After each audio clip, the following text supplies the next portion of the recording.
Começar aqui, gente, novamente, atuação junto ao idoso, nós estamos na página 59. Assim, o idoso não é entendido apenas pelo BPC, mas por todos os outros serviços e benefícios que são organizados no âmbito de assistência social. Haverá aqueles idosos que possuem critério de renda e haverá outros idosos que não possuirão esse caráter tão acentuado como veremos agora.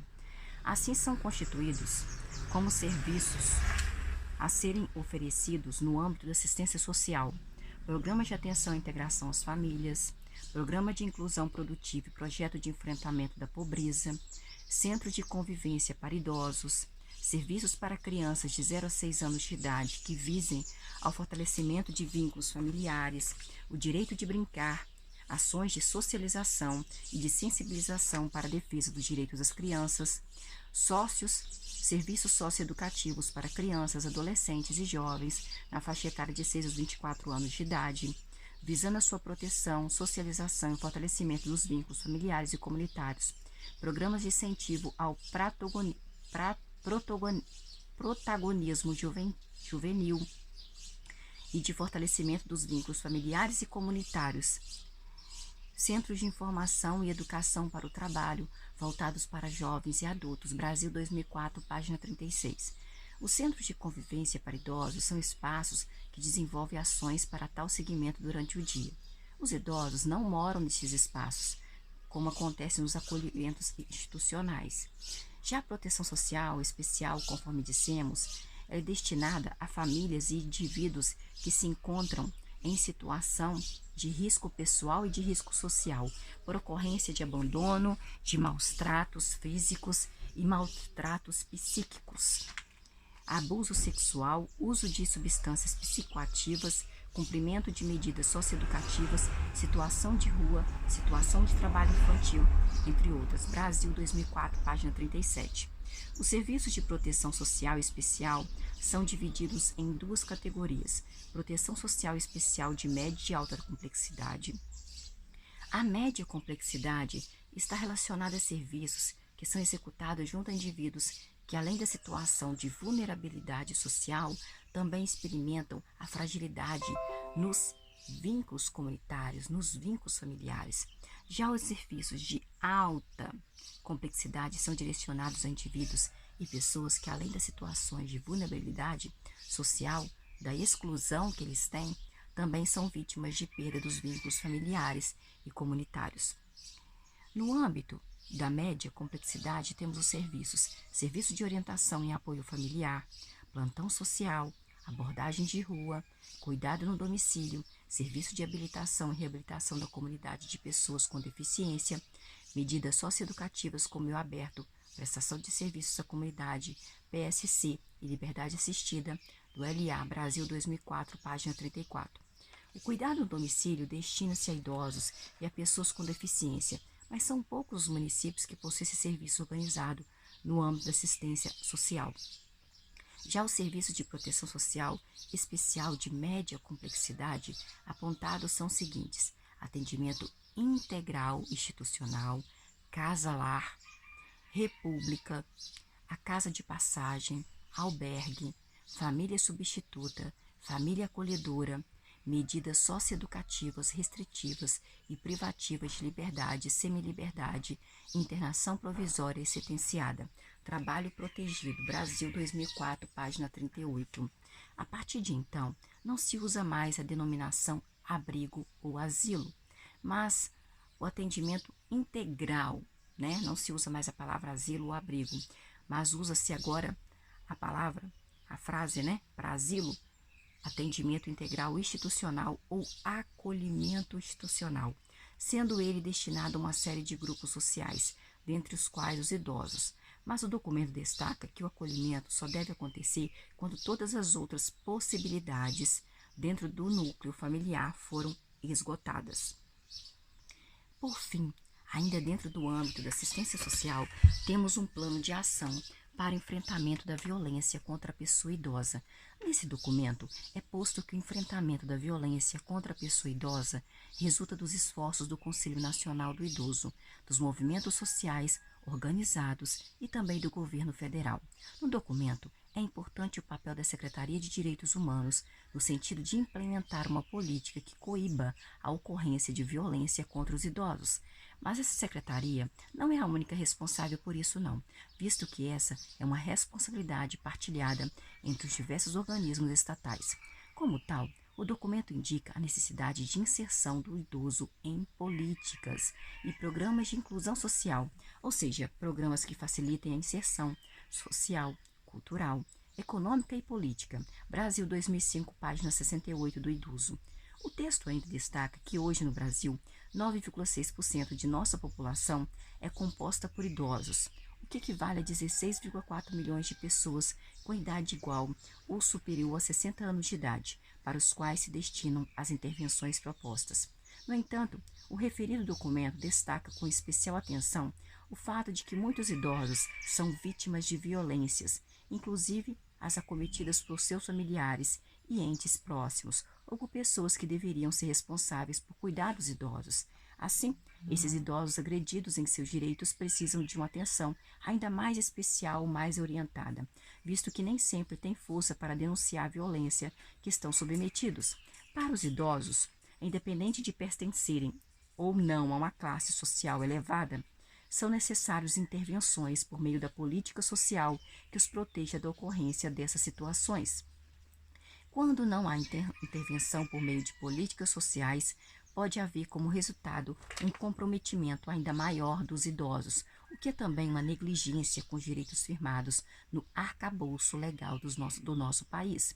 Diante desse quadro, a ausência de políticas sociais direcionadas aos idosos em situação de risco traduz na própria negação dos direitos fundamentais da pessoa humana, os quais a República Federativa do Brasil possui obrigação constitucional e moral de proteger, tanto mais quando se tem em vista os tratados internacionais dos quais é signatária. Brasil 2005, página 69. O Plano de Ação para o Enfrentamento da Violência contra a Pessoa Idosa destaca que muitos idosos têm sido vitimados pela exclusão social e por práticas de violência. No caso, a exclusão social é entendida como processo de não reconhecimento do idoso como sujeito de direitos, Brasil 2005, página 72. Já a violência é tida como as diferentes formas físicas, psicológicas, simbólicas, institucionais de uso de coerção, da força e da produção de danos contra a pessoa idosa, Brasil 2005, página 72. No sentido de delimitar os tipos de violência que acometem os idosos, no plano em questão são citados abuso físico, violência psicológica, violência sexual, abandono, negligência, abuso financeiro, abuso econômico e autonegligência. O abuso físico, os maus tratos físicos ou a violência física dizem respeito ao uso da força física para compelir os idosos a fazerem o que não desejam fazer, para ferir o idoso, para provocar dor no idoso, a incapacidade ou até a morte do idoso. Abuso psicológico, violência psicológica, os maus tratos psicológicos correspondem às agressões verbais ou agressões gestuais com o objetivo de aterrorizar os idosos, humilhar os idosos, restringir sua liberdade ou isolar o idoso do convívio social. Abuso sexual, violência sexual, refere-se ao ato ou ao jogo sexual de caráter homo ou heterorrelacional, utilizando pessoas idosas, tá? Esses agravos visam a obter excitação, relação sexual ou práticas eróticas por meio de aliciamento, violência física ou até ameaças. Abandono é uma forma de violência que se manifesta pela ausência ou deserção dos responsáveis governamentais, institucionais ou familiares de prestarem socorro a uma pessoa idosa que necessite de proteção. Negligência refere-se à recusa ou à omissão de cuidados devidos e necessários aos idosos por parte dos responsáveis, familiares ou das instituições. A negligência é uma das formas de violência contra os idosos mais presente no Brasil. Essa negligência se manifesta frequentemente associada a outros abusos que geram lesões, que geram traumas físicos, geram traumas emocionais, geram traumas sociais e costuma particularmente acometer aqueles idosos que se encontram em situação de múltipla dependência ou até idosos com incapacidade. Abuso financeiro e econômico consiste na exploração imprópria ou ilegal dos idosos, ao uso não consentido pelos idosos de seus recursos financeiros e patrimoniais. Esse tipo de violência ocorre, sobretudo, no âmbito familiar.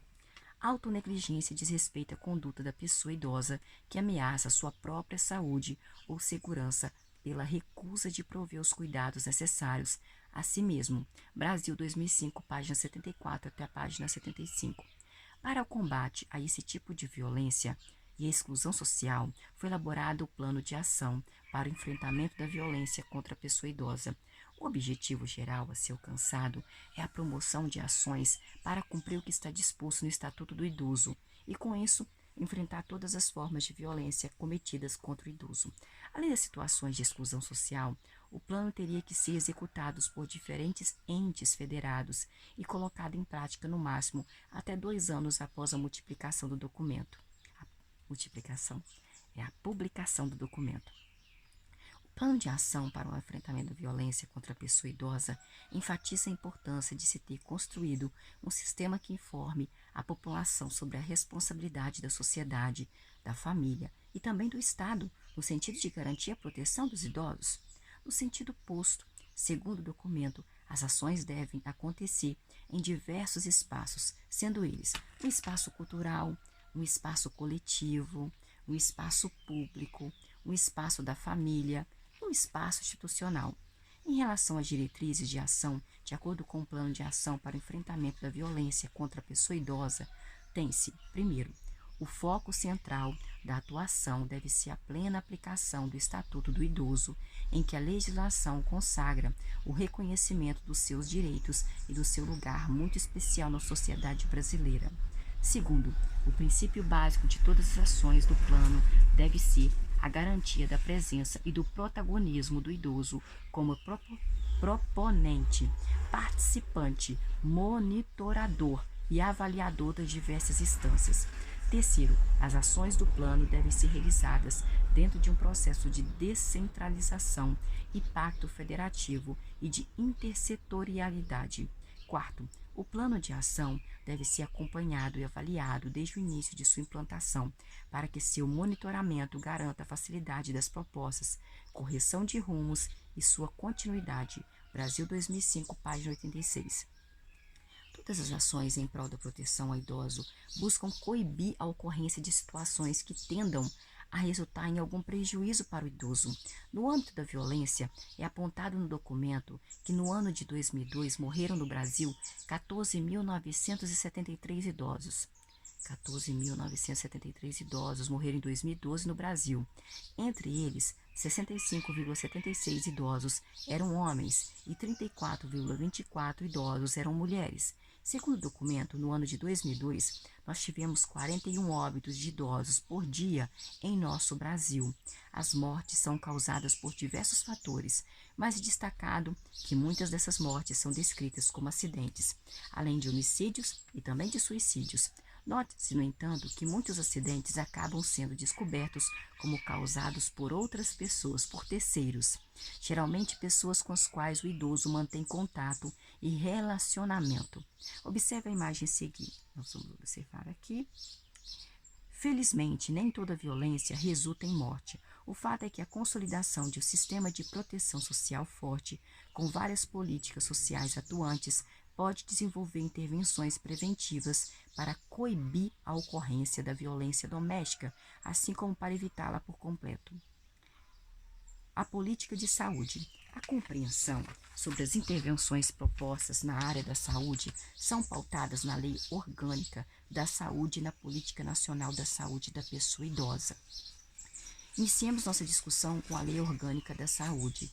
Trata-se, gente, essa Lei Orgânica da Saúde, de uma legislação que regulamentou o Sistema Único de Saúde, que é o SUS, sendo que a partir de então a saúde passou a ser compreendida como direito de todos os cidadãos e a saúde é o dever do Estado.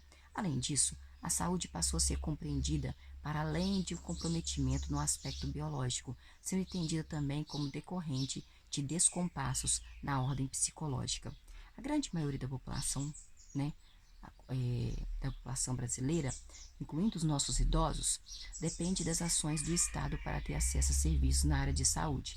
No entanto, a Lei Orgânica da Saúde faz menção específica à questão da saúde do idoso. Sabe o que eu penso? Nós poderíamos, assim, ter uma clínica do SUS com geriatras, vários geriatras, sabe? Geriatras, médicos neurologistas, médicos psiquiatras, para atender somente idoso, para colocar o idoso perto de outros idosos, para colocar o idoso mais perto dos médicos geriatras que estudam sobre os idosos e ter também os exames ali. Uma clínica, não tem a clínica da mulher? Pode ter a clínica do idoso também, é a minha opinião. Se fosse na minha cidade, eu procuraria parceiros para fazer a clínica do idoso, onde tanto idoso mulher quanto idoso homem serão atendidos pelos geriatras, né? Aí a gente, uma parceria com geriatras, ou até cobrar, gente, R$10 mensal aí, num plano de saúde para eles, que R$10 não vai, né, coisar no bolso, R$10 mensal para ajudar aí na manutenção dessa clínica aí, pública, municipal, somente para idosos, com neurologista, psicólogo, psiquiatra e geriatra. Então vamos continuar aqui. É a minha proposta para as próximas eleições como candidata à presidência da República e também candidata a prefeita da minha cidade. Consta assim no referido documento que temos observado um crescente envelhecimento da população brasileira e, devido a isso, ao que é posto pela Política Nacional do Idoso e pelo Estatuto do Idoso, é necessária a elaboração de uma política de saúde que seja específica para a população idosa. Isso que eu estou falando com vocês. Para meu mandato de prefeita de Aimorés, eu quero, né, ter uma reunião com os governadores, com o Estado e com também com as pessoas da cidade, dos empresários, que eles possam ajudar aí, né, a fazer uma clínica do idoso. Pode ser uma casa alugada aí, uma casa com aluguel mais barato, e aí fazer parcerias com os médicos que querem ajudar os idosos, geriatras, né, e novos geriatras mais antigos, neurologistas, psiquiatras, psicólogos que possam ajudar aí, pelo menos assim, que esses idosos possam ser atendidos pelo menos uma vez por semana, gente. Só a clínica de idoso, sendo homens e mulheres. Partindo de contextualização crítica sobre a política social de saúde até então desenvolvida, que não privilegia o desenvolvimento de ações em prol do idoso, são eleitas as seguintes diretrizes: promoção do envelhecimento ativo e saudável, atenção integrada à saúde da pessoa idosa, estimulações intersetoriais visando a integridade da atenção, provimento de recursos capazes de assegurar a qualidade da atenção à saúde da pessoa idosa, estímulo à participação e fortalecimento do controle social, formação e educação permanente dos profissionais de saúde do SUS na área de saúde da pessoa idosa, divulgação e informação sobre a Política Nacional de Saúde da Pessoa Idosa para profissionais de saúde, gestores e usuários do SUS, promoção de cooperação nacional e internacional das experiências na atenção à saúde da pessoa idosa e apoio ao desenvolvimento de estudos e pesquisas. Brasil 2006, página 7.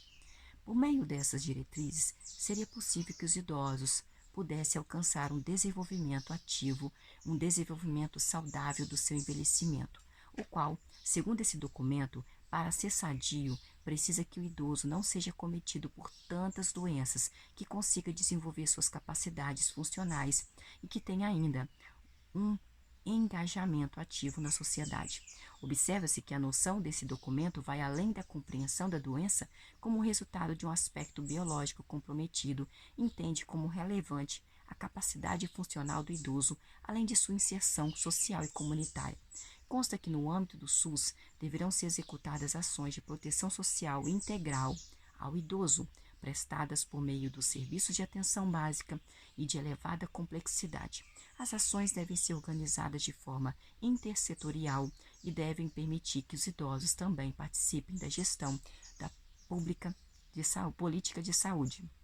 Ainda é feita menção à necessidade de divulgação e de informação sobre a política de saúde em prol do idoso junto a gestores, profissionais e usuários do SUS. Para isso, estados e municípios precisam organizar suas políticas de saúde em benefício ao idoso, é aquilo que eu falei para vocês. Cabe a cada ente federado uma série de atribuições, mas compete ao governo federal a organização geral das intervenções.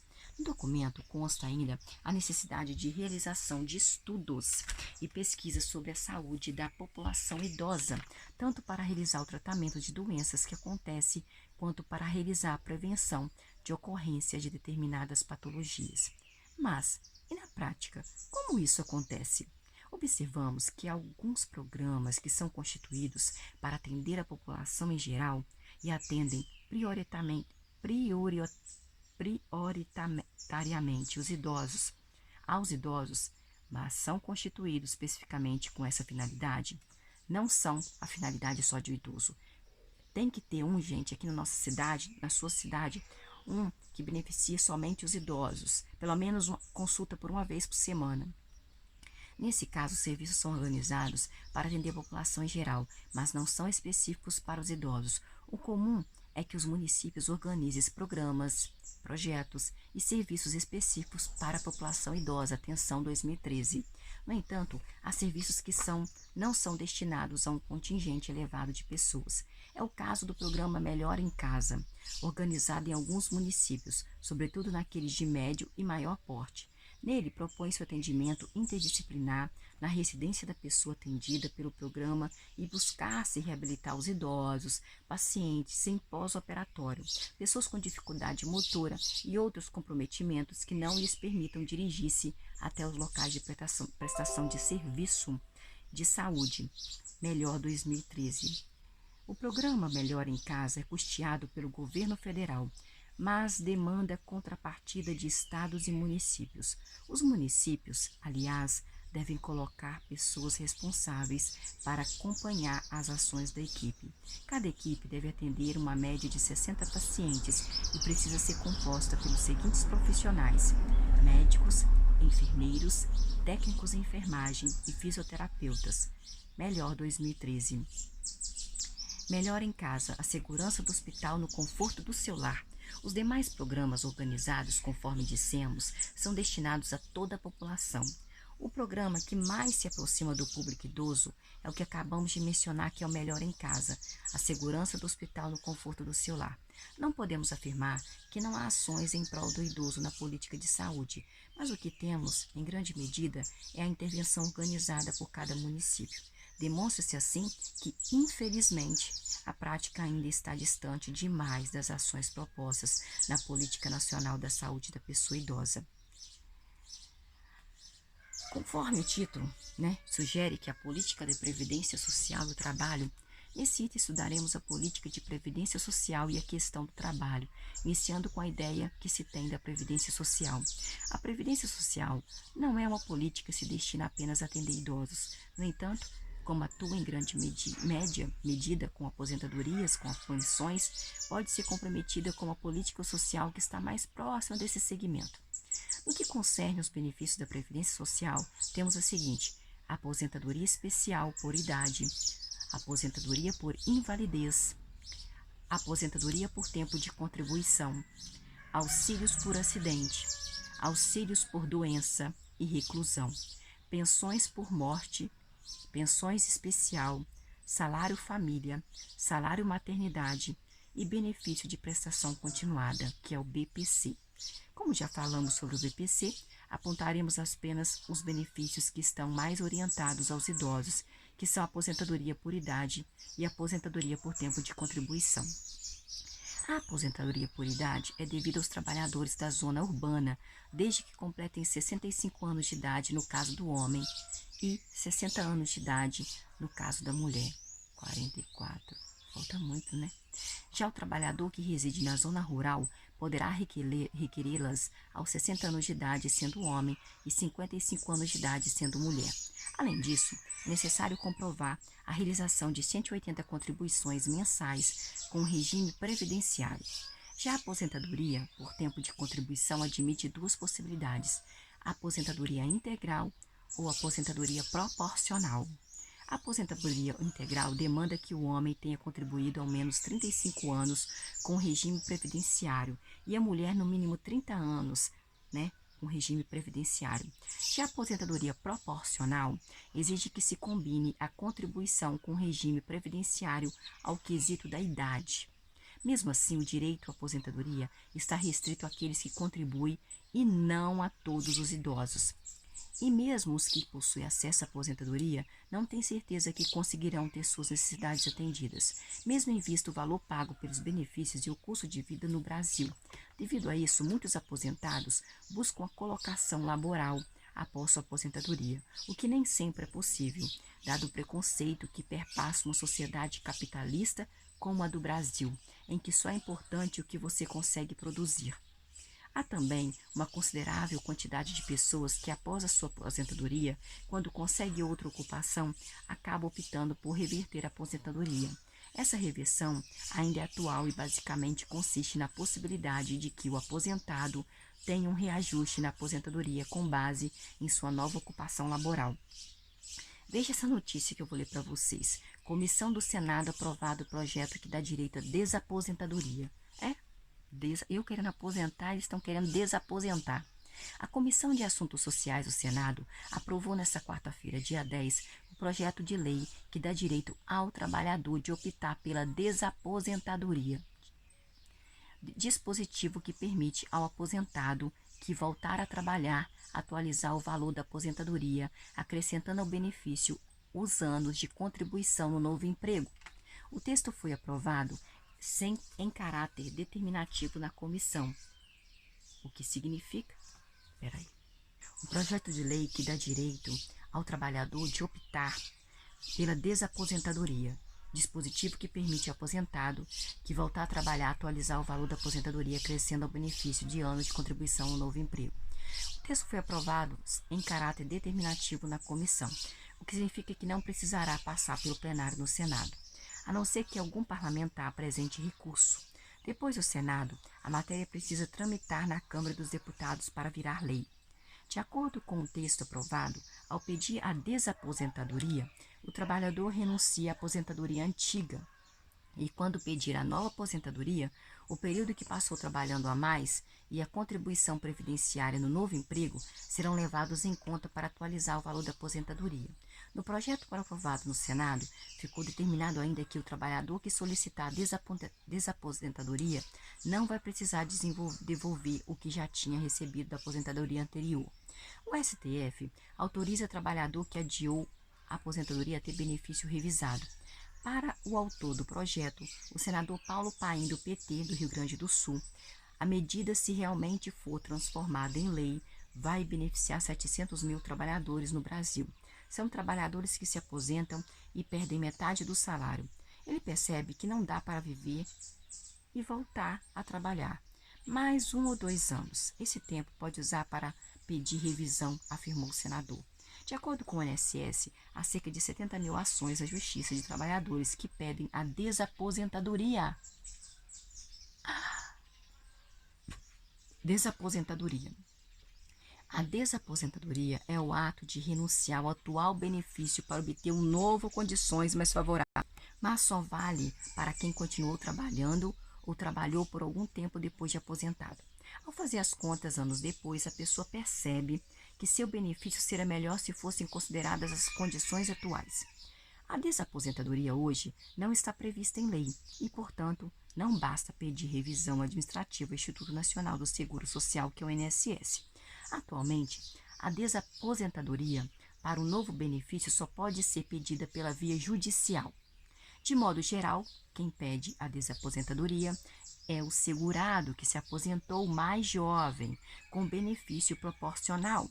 Com as contribuições feitas depois, esse beneficiário passou a ter condições de obter um benefício melhor. Isso porque a adoção do fator previdenciário em 1999 reduziu os benefícios de quem se aposenta só por tempo de contribuição, sem atingir a idade mínima de 65 anos de idade para homens e 60 anos de idade para mulheres. Pelas regras da Previdência, homens podem se aposentar com benefício integral com 35 anos de contribuição e as mulheres com 30 anos de contribuição. No entanto, quem se aposenta mais jovem tem o benefício reduzido por conta do fator previdenciário. mas muitos continuaram a trabalhar mesmo depois da aposentadoria e dessa forma mantiveram as contribuições ao INSS. Ao atingir a idade mínima, alguns beneficiários refizeram os cálculos e perceberam que os benefícios podiam ser bem maiores. Refletindo, gente, vamos refletir aqui um pouquinho, fazendo um favor. O ideal seria o idoso voltar a trabalhar, possuir uma renda suficiente para manter suas necessidades e ocupar seu tempo com outras atividades? Ou seria realmente o idoso reassumir suas atividades laborais, hein? Após essa provocação, passamos a discutir a questão do trabalho. Cabe ressaltar que as questões relacionadas à ocupação laboral são tratadas no Brasil no âmbito do Ministério do Trabalho. Dada a amplitude de assuntos relacionados a esse ministério, é importante pontuar que não temos condições de discutir todas essas questões. No caso, nosso olhar está especificamente voltado para a compreensão da questão do idoso no âmbito do Ministério do Trabalho. Nos termos postos, a questão do trabalho do idoso vem amparada pelo que é posto no Estatuto do Idoso. No referido documento, destaca-se que o idoso tem direito ao trabalho, contando que sejam respeitadas suas peculiaridades e seu estágio de desenvolvimento. O Estatuto prevê que não pode haver discriminação na contratação de pessoas de mais idade e ainda fixa que os mais velhos terão preferência no caso de empate em concursos públicos. Para facilitar a inclusão do idoso no mercado de trabalho, segundo o artigo 28º, o Estatuto do Idoso compete ao Estado brasileiro profissionalização especializada para os idosos, aproveitando seus potenciais, porque todo idoso tem o seu potencial, e habilidades para atividades regulares e remuneradas. Segundo, preparação dos trabalhadores para a aposentadoria com antecedência mínima de 1 ano, por meio de um estímulo a novos projetos sociais, conforme seus interesses de esclarecimento sobre os direitos sociais e de cidadania. Terceiro, estímulos às empresas privadas para admissão de idosos ao trabalho. Então, pode me contratar, que eu estou aqui com brechó.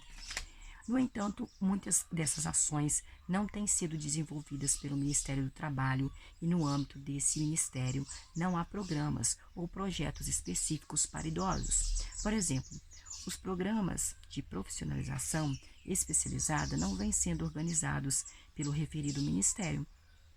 Quando há esse tipo de ação, ela provém de iniciativas pontuais ou isoladas, organizadas por determinados estados ou municípios. No que diz respeito à preparação dos trabalhadores para o desligamento do trabalho, observamos que isso poderia ser uma ação conjunta entre o Ministério do Trabalho e o Ministério de Previdência Social, mas nem sempre isso se efetiva na prática. O que temos, na verdade, são ações pontuais, quando desenvolvidas, e não há um programa específico para trabalhar essas questões e outras que possam surgir a partir da inclusão do idoso junto ao mercado laboral. No ano de 2007, foi aprovado o projeto de lei 1899/7, de autoria do deputado Uderico Pinto, que buscava priorizar os idosos que desejassem abrir empresas e também os priorizava no sentido do acesso ao crédito.